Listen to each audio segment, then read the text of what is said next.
This is the drive home with Zac and TT for the Mill drive home. We're about to drive home from the Den where it finished 0-0. Swansea City 1, yes. Did you say that? Did you say yes, 1? I did say 1. A death by 1,000 cuts today. A lot of passing around the back from Swansea.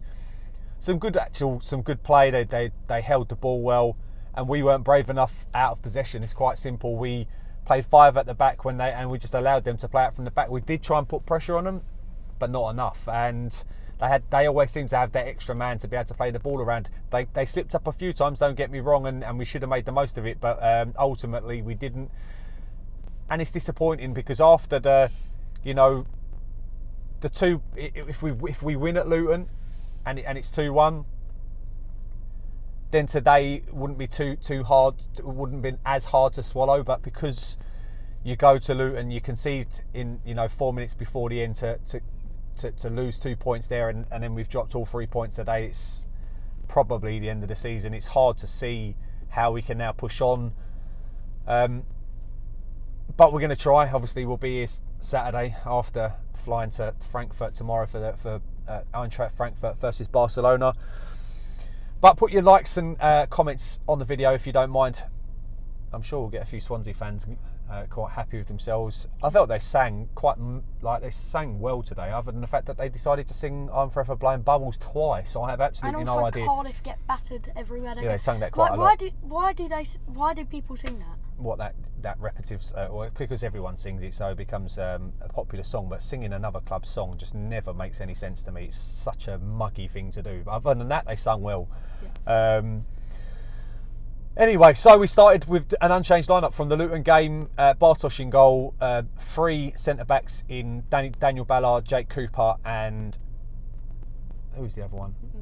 Murray Wallace. Right wing back was Danny McNamara. Left wing back was Scott Malone, who had another game where he weren't in the game at all. In front of them you had Billy Mitchell and George Saville. Jed Wallace behind Benica Fobe and Tom Bradshaw. Again, the front two worked hard. In fact, every player worked hard today. I just think we got out. Tactically we were outplayed, and that makes a big difference. Swansea players were happy to receive the ball. They were happy to play it around with the goalkeeper. Like I said, they did make mistakes, and we didn't capitalise on them. But we didn't push enough players forward. We weren't brave enough, and there's no getting around it. Swansea created the first chance. Some good interplay in the middle. A chipped ball over the top of again for Obafemi, who had a really good game. Actually, probably deserved a goal. He put the ball just over. We then create the next chance, a ball into George Saville in the central midfield, slides in Benica Fobe, looks to have a shot, delays it slightly, and that allows the defender to come across and he gets a block in. Swansea had another chance to straight after that, again with Obafemi, a ball over the top. He gets the ball, this time slightly on the right side. Bart comes out well, spreads himself well and makes a good save. To prevent us going 1-0 down at that stage. We did have a chance just before the end of the first half. Again, just not pulling the trigger. It bounces out to Jed on the edge of the box. Jed takes a touch, and he would normally take a shot there. He just hesitated again slightly and allowed the defender to just get the block in and deflect it wide for a corner. We had a few corners, and what Swansea were doing well, especially with the ref, who was an absolute joke today. But what they were doing well was they were double marking Jake Cooper, giving him no time, holding him all over the place. It was like 2 rugby tackles. Nearly ripping his shirt.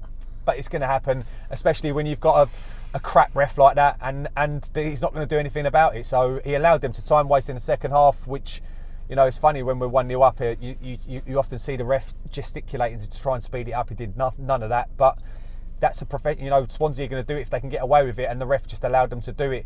Like I said, we go in at half time. It was a pretty dead first half, wasn't it? Very dead. Like a few of the people that I was doing ball boying said I could get shot 20 times and I wouldn't be as dead as that first half, because that was shocking. Yeah, it was pretty bad from both. It was just like I said, Swansea kept the ball well, but it just seemed very, very few times was it going to go anywhere, and we weren't brave enough to close it down. Second half, right from the beginning of the second half, probably our player of the season, Murray Wallace, makes an error. And unfortunately, errors cost you games, and it was a nothing ball in from the right from Swansea. You expect Murray Wallace to either try and put his foot through it or control it better than he did. He tried to control it, he ran away from him, dropped straight to a Swansea player who kind of pokes it at goal, and Bart gets down to his left but isn't strong enough to... It was like a very reflex save. Yeah, it was, but he just doesn't do enough. He isn't able to push it wide, and it puts them 1-0 up, and that's the worst thing that could happen for a team that's quite happy to have possession at the back and not really do anything with it, because you know that it's going to be difficult to get hold of the ball. We made subs, and I think actually the subs made a difference. Tom Bradshaw came off, and Ollie Burt came on. Tom worked his nuts off, but Ollie's got a little bit more pace. And who else came on? Shay. He came on late. Yeah, Shay came on late. Keftenbeld came on for George Saville. Not before. George Saville had a glorious chance. A ball in from the left, drops to Saville about 8 yards out. He tries to Di-Canio it in and volley it, whether he needed to do it or not, but he went for the showboat, and he didn't even hit the target. We had chances in that second half after that. Like I said, Swansea were happy to play the ball around at the back, but we did keep catching them on the counter attack. But we just didn't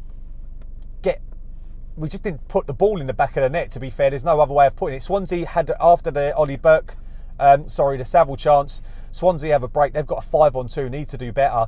A poor decision making from them. Funny enough, that they weren't great with their decision making after that.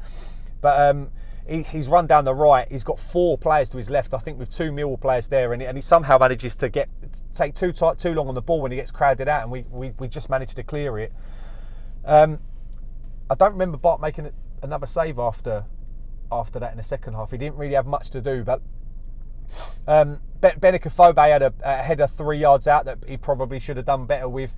We were great getting down the wings, but you want your striker to, if it's Benicophobe or one of the other players, to just get on the end of it. Twice the ball goes straight across the basically 3 yards out from the goal. The keeper doesn't come, he doesn't claim it, and he just wants someone there to tap it home, and we just didn't do it. Do you remember any other chances that I haven't mentioned? I remember a few corners, a few throw-ins, a few crosses. Well, you listen. He done really well as a ball boy. Right down the side, he was very energetic, trying to keep the ball in play.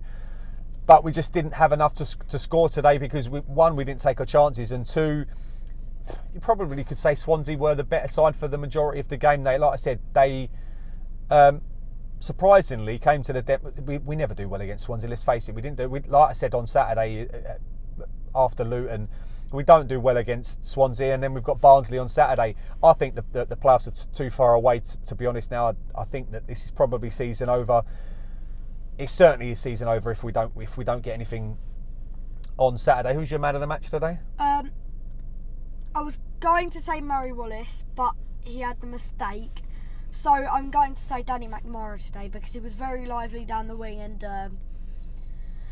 he put a few balls into the box. A few brilliant balls were there, and a few a bit woeful balls. But I thought Danny McNamara played very well today. Yeah, do you know what? I'll probably agree with you. It's amazing the difference between Danny McNamara and how many times he gets on the ball to how many times Scott Malone gets on the ball. However, Scott Malone does have that bit of quality. He does seem to make right decisions and looks exciting when he does get in there, but he's just not involved in the game enough. Anyway, I think we'll leave it there. Yeah. Is there anything else you want to say? Millwall, pick up the pace a little bit, please. Yeah, well, we do. First 3 games without a win after such a good run. We haven't lost at home since Forest, so I think that was 7 games ago. You got to take your medicine. Today we took our medicine. We got beat by a team that played better football than us, and we weren't adventurous enough with our attacking press. So we'll leave it there. Eintracht Frankfurt on Thursday, and then back to the Den on Saturday. Thank you very much for watching the Millwall Drive Home. No one likes us. We don't care.